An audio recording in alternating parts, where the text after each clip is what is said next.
mort là.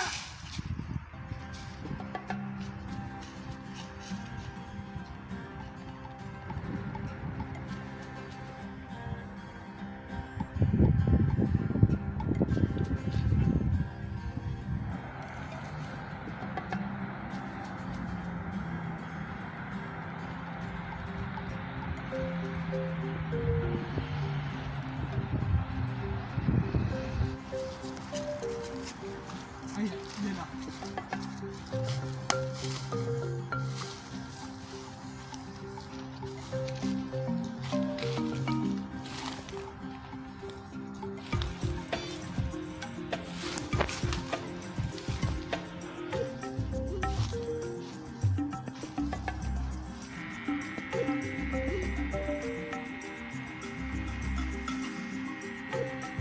C'est pas là.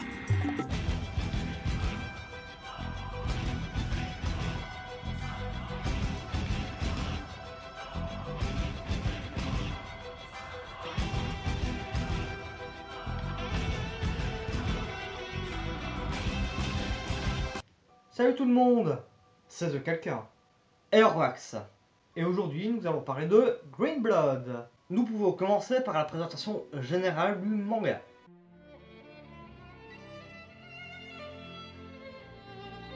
Green Blood est un manga qui est sorti entre 2011 et 2013 pour la version originale et entre 2013 et 2014 pour la version française. Le manga a été édité par Kodanshan au Japon, d'ailleurs j'en avais déjà parlé dans un précédent épisode, et en France c'est par Kiun Seinen. C'est d'ailleurs très souvent le cas pour les mangas de type Seinen. D'ailleurs, je vais répondre à la question de quel type c'est. C'est un Seinen. L'auteur est Masasumi Kakizaki. C'est d'ailleurs l'auteur de Hide Out et de Rainbow. J'avais d'ailleurs parlé de l'anime de Rainbow il y a quelques épisodes de cela. D'ailleurs, vous pouvez revoir l'épisode juste là en haut à droite. Le manga compte 5 tomes pour environ 200 pages par justement tome. Nous pouvons passer maintenant au résumé. Transition! Pourquoi est-ce que tu cries? Et pourquoi pas? Bon, passons à la suite maintenant.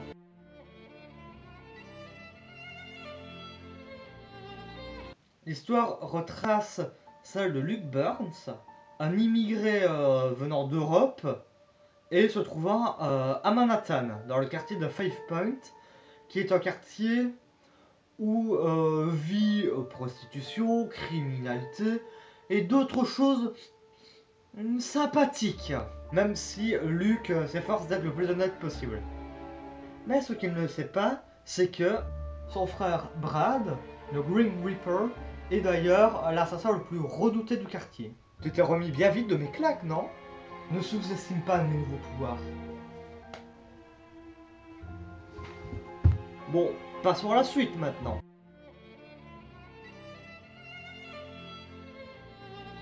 J'ai vraiment apprécié ce manga, déjà parce que les dessins osaient me dire que c'est moche, sans déconner c'est ultra stylé de ouf. Là non mais un moment hein.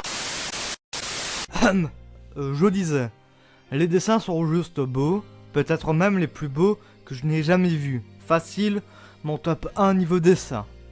Ensuite, il y a le sang.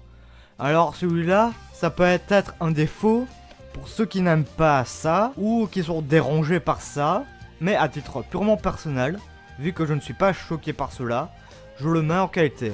Même si par moments, cela me semble un peu exagéré. L'histoire en elle-même, je la kiffe aussi. Alors elle ne vaut pas selon moi le Son of the Evil, mais je l'ai tout de même appréciée.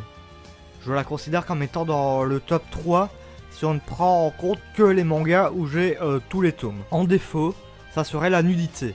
Et encore, je pense que c'est chercher la petite bête, car l'un des thèmes du manga est la prostitution. Donc, c'est un défaut, mais c'est pour pinailler quoi, en quelque sorte. Ça fait mal tes baffes là. En même temps, c'est un petit peu mérité, tu ne crois pas? On a fait la partie à vie. Non, pas encore faite. Mais tu peux la faire si tu veux. Ouais, en fait, tu te fous de moi. Complètement. Paf! Ça méritait celle-là. Du coup, transition, conclusion.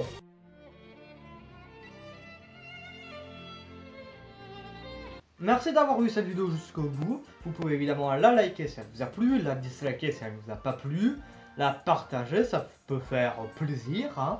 La commenter si vous voulez la commenter. Vous pouvez vous abonner si le contenu de la chaîne vous plaît et si ce n'est pas déjà fait. Et salut tout le monde, c'était The Caca et Orvax. Mais il est KO. Mais on l'a déjà dit dans un manga short, ça. Wait. Comment tu sais ça, toi? Ah si, pour une fois, je suis pas décalé, on me le fait remarquer. Oh, c'est bon, je me barre. Allez, viens, Evoli. Viens avec moi. D'accord. Du coup, au revoir.